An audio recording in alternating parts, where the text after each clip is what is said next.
Olá, pessoal. Meu nome é Luiz Maia, essa é a disciplina Economia 1.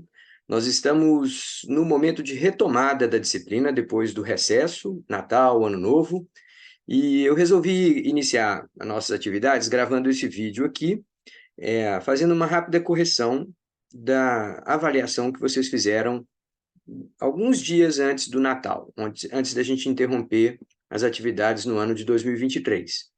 Então, eu vou basicamente ler as questões e explicar as respostas e, eventualmente, se vocês tiverem dúvidas, em sala a gente vai ter oportunidade de voltar a discutir, tá? Então, primeira coisa a pessoa entrou aqui seus dados, seu nome, seu e-mail. A primeira pergunta, que 100% de vocês acertaram: o segmento das ciências econômicas que examina o comportamento de um indivíduo, uma empresa ou funcionamento de um determinado setor ou mercado é chamado de microeconomia, tá? Então, quando a gente especifica um setor ou um mercado específico, muitas vezes até uma pessoa, um agente, alguém que está contratando um plano de saúde, uma empresa que decide contratar mais ou menos pessoas, tudo isso são abordagens da microeconomia, tá? O foco é no tomador de decisão individual. Questão 2. Suponha que ocorra uma forte redução nas taxas de adoecimento e mortalidade de uma sociedade com os avanços da medicina, e que aquela economia trabalhasse com pleno emprego dos fatores em tal época. No diagrama de fronteiras de possibilidade de produção, o fenômeno seria representado por... Então, aqui eu vou fazer um rápido desenho aqui, só para ver se ajuda. Então, diagrama de fronteira de possibilidade de produção. A gente tem aqui uma capacidade de produção, divide a produção da sociedade em duas categorias de produto, produto X e produto Y, e todos esses pontos sobre a curva representam pleno emprego dos fatores, tá? Então, qualquer ponto sobre a curva está representando pleno emprego dos fatores. Se a gente tem uma mudança como essa aqui, uma redução na taxa de adoecimento e mortalidade, então o natural é que a população desse país, dessa região, aumente. Quando isso acontece, a gente tende a ver um deslocamento de toda a fronteira de possibilidades de produção para a direita, tá? A partir daquele momento, a gente vai ter maior capacidade de produzir bens X e também uma maior capacidade de produzir os bens Y, tá? Então, esse também a maioria de vocês acertou. Acho que 80% de vocês acertaram essa questão. Vamos para a próxima. Questão 3. Qual das opções abaixo melhor descreve o conceito de custo de oportunidade? Então, gente, custo de oportunidade é a gente lembrar que tudo que a gente faz, mesmo que aparentemente seja de graça, o custo real de uma opção é o valor daquela alternativa mais valorizada ou mais desejável possível, mas que a gente acabou optando por não escolhê-la, tá? Então, o valor, digamos assim, da alternativa. Se eu decido estudar, qual seria a melhor opção nas próximas 2 horas? Qual é a melhor opção que eu teria, que daria maior satisfação, maior valor, se eu não usasse aquelas 2 horas? O valor seria tal atividade, a ficar com a minha filha, ou viajar, tal. Então, qual que é o valor daquilo? O valor de uma escolha, a gente mede por aquilo, pelo tamanho do sacrifício que é feito para alcançar aquela escolha. Tá, então, a definição primeira vem assim: é o valor de uma opção feita, medida em termos de tudo que se sacrificou para alcançá-la. Beleza, bateu com o que eu expliquei aqui. Então, a resposta seria a letra A, mas vamos dar uma olhada nas outras. É o preço em termos monetários pela aquisição de um bem ou serviço? Não, muitas vezes o custo de oportunidade de uma coisa é muito maior do que o seu preço, ou pode ser até menor, mas enfim. Terceiro, é o custo para se remarcar um compromisso para o qual você não pode comparecer. Aqui não tem nada a ver, tá, gente? Isso daí é o valor de reposição de algum tipo de perda e tal. E o terceiro é o custo que se tem para frequentar a universidade. Aqui só brincando, porque foi o exemplo que a gente usou em sala de aula, tá? Então, a primeira opção, claramente, aqui se encaixa bem proximamente ao conceito de custo de oportunidade, tá? Vamos para a próxima, questão 4. Com relação ao conceito de vantagens comparativas, que nos ajuda a entender os padrões de especialização dos países e o comércio entre eles, marque a afirmativa falsa. Então, aqui a gente tem que procurar o que está errado. A primeira afirmativa diz assim: dispondo de vantagem comparativa numa determinada produção, um país pode escolher produzir bastante daquele bem, exportar uma parte e adquirir no exterior os produtos cuja produção lhe é mais onerosa, mais custosa. Com isso, todos podem ter benefícios. Então, aqui a gente está basicamente aplicando a lógica por trás do conceito de vantagens comparativas e é uma aplicação correta, tá? De fato, se o país tem facilidade de expandir, por exemplo, a produção de milho, ele pode produzir muito mais milho do que ele quer comer e usar uma boa parte daquilo para vender no comércio internacional e comprar, sei lá, feijão, comprar carro, comprar outras coisas, tá? Tá. Letra B. Os países mais desenvolvidos não são necessariamente aqueles que têm vantagem comparativa na produção de alimentos, metais e minerais. É verdade. Ser mais rico ou ser mais pobre não significa que você tem mais vantagem comparativa nesses produtos aí, tá? Pelo contrário, tá? É muito comum que a gente veja países subdesenvolvidos com vantagem comparativa na produção de commodities. Então, essa frase aí realmente não tem muito o que explicar. Ela está falsa. Então, a princípio, essa é a que a gente quer escolher, tá? Perdão. Tá dizendo, ela é verdadeira, porque está falando os países mais desenvolvidos não necessariamente são aqueles que têm vantagem comparativa. Desculpa, essa é verdadeira também. Alternativa C. O Brasil tem vantagem comparativa na produção de milho em relação a alguns países europeus porque é mais fácil, mais barato ampliar a produção daqueles bens por aqui. E isso é verdade, tá? Mais uma vez é verdade. Então, a gente vai procurar a falsa lá na última afirmativa. O Brasil tem vantagem comparativa na produção de soja em relação aos países da Ásia porque conseguimos produzir muito maiores quantidades do produto aqui. As quantidades não querem dizer nada, tá, gente? Eu posso ter um país muito pequenininho, mas muito bom em produzir soja. Ele vai produzir quantidades menores do que nós, mas não necessariamente vai ser mais difícil para ele para produzir. Então, a questão não é essa, tá? Não é quantidade, a gente não pode se iludir com isso. A afirmativa falsa, portanto, é a letra D. A que a gente está procurando é a letra D, a gente deveria ter marcado a alternativa D. Questão 5. Sobre a estrutura de mercado denominada oligopólio, identifique e marque a afirmativa falsa. Então, vem a primeira frase assim: num oligopólio, sempre há empresas que detêm parcelas significativas das vendas totais. Verdade, isso acontece em todos os oligopólios. Letra B. É possível existir oligopólio num setor com centenas de empresas concorrentes? É verdade, isso também é verdade. É possível ter um oligopólio num setor que, apesar de tudo, tem um grande número de concorrentes, tá? Não é isso que determina se aquilo é oligopólio ou não, tá? A terceira. A teoria dos jogos é um arcabouço de análise muito utilizado para estudar as estratégias implementadas em oligopólios. Verdadeiro. Um grande avanço no estudo de oligopólios foi permitido pela teoria dos jogos, tá? De observar como a interação entre duas partes oponentes acaba levando a uma nova lógica, uma nova dinâmica de operação naquele mercado. E a última fala assim: o poder de mercado das empresas líderes de um oligopólio sempre é máximo, como o de empresas monopolistas. Não é verdade, gente. No oligopólio, uma empresa líder pode ter muito pouco poder, principalmente se o mercado que ela detém uma grande fatia for contestável, ou seja, se não for difícil para uma outra empresa grande resolver chegar lá e desafiar a grande. Se não tiver uma barreira tecnológica, se não tiver uma vantagem em acesso em algum recurso muito especial, se não tiver essas condições muito especiais, o oligopólio não significa necessariamente um poder de mercado gigante, parecido com o de monopolistas, tá? Então, essa é a afirmativa falsa, letra D, na questão 5. Vamos para a questão 6. Todos os fatores abaixo tendem a provocar uma expansão, ou seja, deslocamento para a direita, da curva de demanda por imóveis residenciais em uma determinada região, exceto, então a gente vai ver aqui alguma coisa que não desloca a demanda para a direita ou sequer desloca a demanda, tá? Então vamos ver a primeira afirmativa.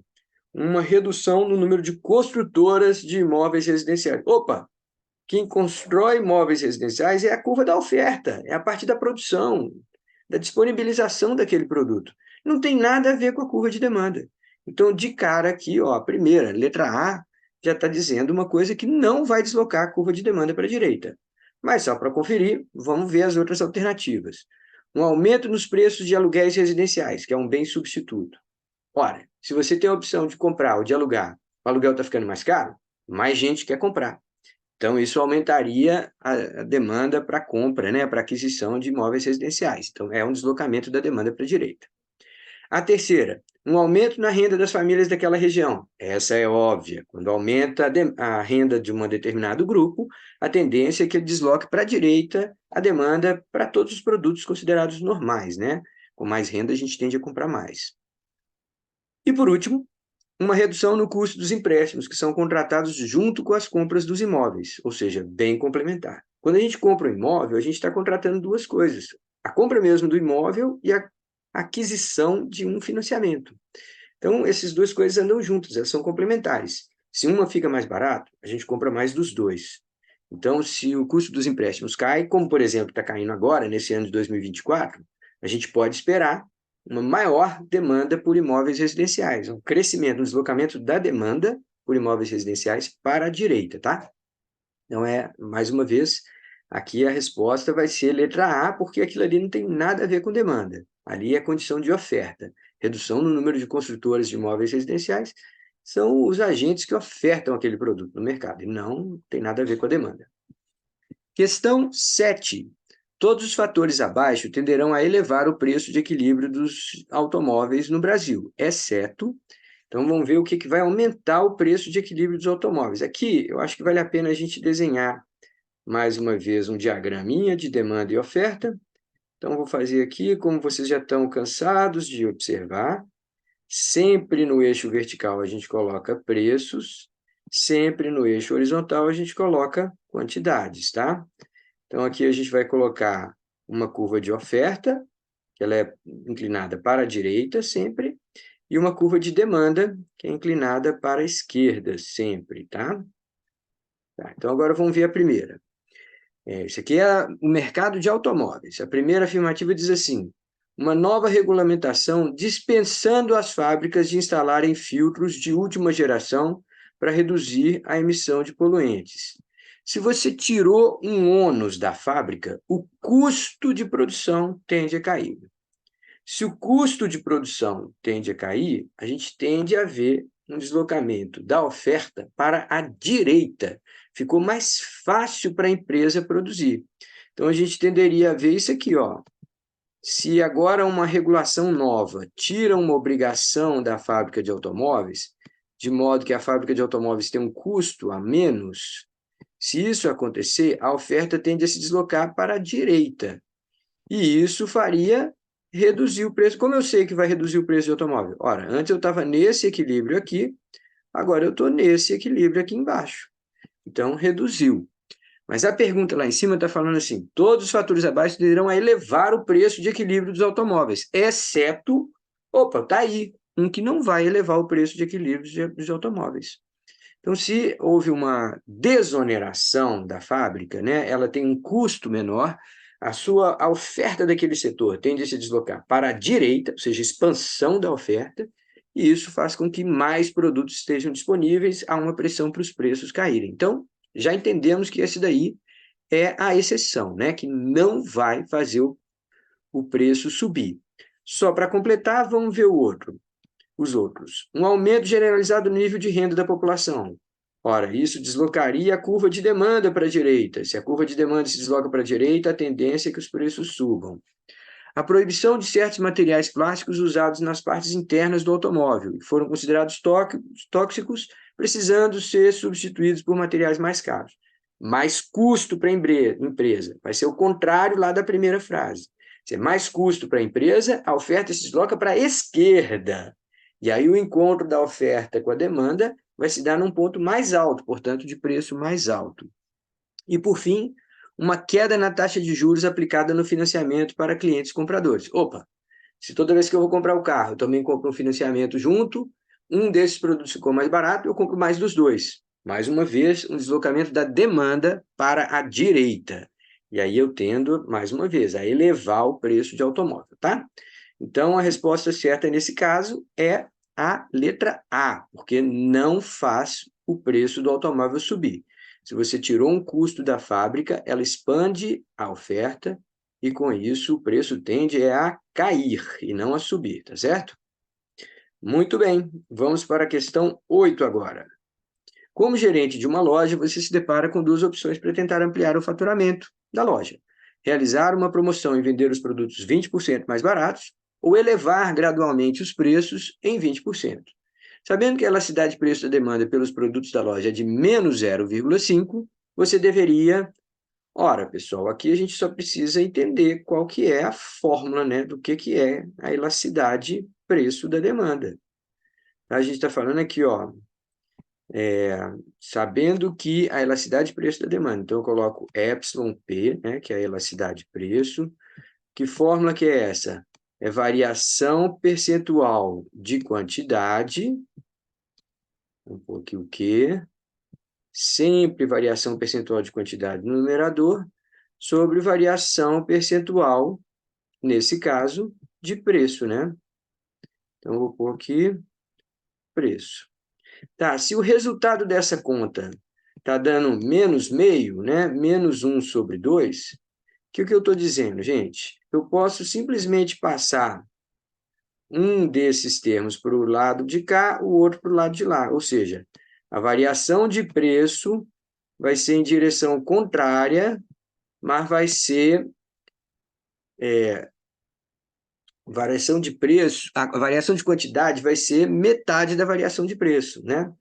Se eu passar... Desculpa, eu vou fazer um jeito melhor aqui. Deixa eu dar um Ctrl Z. Pronto, se eu só passar essa variação de preço para lá, o que eu estou dizendo assim? Que a variação de quantidade vai ser metade da variação de preço. Se eu só passar esse termo lá para cima... Então, o que está dizendo? Essa demanda ela é inelástica. A resposta em quantidade é menor que proporcional à variação de preço. Nesses casos, a gente deveria subir preço. Por quê? Porque a quantidade não cai tanto. Então, uma demanda cuja elasticidade de preço é baixa, geralmente está associada a produtos que são muito necessários, né? Então, nesse caso, a resposta seria elevar os preços, uma vez que eles mais que compensarão reduções na quantidade vendida. Reduzir os preços não vai adiantar muito, porque a quantidade não vai compensar. Abandonar ambas opções também é bobagem. E adotar ambas opções em cada trimestre do ano também não faz o menor sentido, tá certo? Então, aqui, mais uma vez, é letra A a resposta. Deixa eu limpar aqui. E vamos passar para a questão 9 agora. Penúltima questão. O preço da carne bovina subiu 20%. Como resultado, a quantidade demandada de carne suína subiu 10%. Então, carne bovina ficou mais cara. Com isso, a gente comprou mais carne suína. Isso já significa que a gente está falando de um bem substituto. Um ficou mais caro, eu compro mais do outro, já sei que é substituto, tá? Agora, olha, o preço subiu 20%. A quantidade do outro lado subiu só 10%. Então, a resposta em quantidade foi menos que proporcional ao preço, tá? Então, a gente vai ser 0,5 inelástica e substituto, tá? Como é que a gente calcula isso? Mais uma vez, não tem erro nenhum. A gente sempre coloca elasticidade preço, nesse caso, preço cruzado, né? Então, vou colocar aqui PC. Vai ser variação percentual de quantidade sobre variação percentual de preço. Só que aqui é o preço do produto A afetando a quantidade do produto B, né? Porque a gente está falando de uma relação entre dois produtos, né? Eles são substitutos, significa que o preço de um afeta a quantidade do outro. Aí, substituindo os valores aqui, o preço subiu 20%, a gente coloca aqui mais 20%, e a quantidade do outro subiu 10%. Então, a gente vai colocar aqui mais 10. Então, mais 10 sobre mais 20 dá mais 0,5 inelástica e substitutos, tá? Então, mais uma vez, resposta A. Por fim, a última pergunta, questão número 10, vem assim. Suponha que o PIB e a renda típica da população de um país tenha crescido 40% em um dado período. Então, a renda subiu 40%. Como resultado, a quantidade demandada de carne suína caiu 20%. A elasticidade de renda-demanda por carne suína é X. Tá, então, agora a gente vai escrever aqui elasticidade renda, que é a fórmula ligeiramente diferente. Então, eu coloco aqui εr, só que agora eu vou ter aqui a variação de quantidade, aqui em cima sempre a variação percentual de quantidade, só que agora o fator que está gerando algum tipo de mudança é a variação percentual de renda, tá? Vou pôr aqui R. Então, nesse caso, o que aconteceu? A renda e o PIB cresceram mais 40%, tá certo? As pessoas ficaram mais 40% mais ricas nessa sociedade aí. Vamos dizer que ao longo de algumas décadas. Com isso, a quantidade demandada de carne suína caiu 20%. Então, vou pôr aqui menos 20%. Ora, um produto que quando sobe a renda a gente compra menos, é um produto que a gente chama de produto inferior, né? Então, o resultado aqui vai ser menos 0,5, né? Então, vai ser menos 0,5. Isso está dizendo uma resposta em quantidade que é menor à mudança de renda. Esse valor aqui foi menor do que esse, então é inelástico. E produto é inferior, então é 0,5 inelástico e inferior, tá? Um produto que a demanda cai quando a renda aumenta. Tá certo? Muito bem, pessoal. Vou encerrando por aqui esse vídeo. Espero que tenha sido útil para todos vocês. E qualquer coisa a gente se fala em sala de aula, tá bom? Um grande abraço e até a próxima.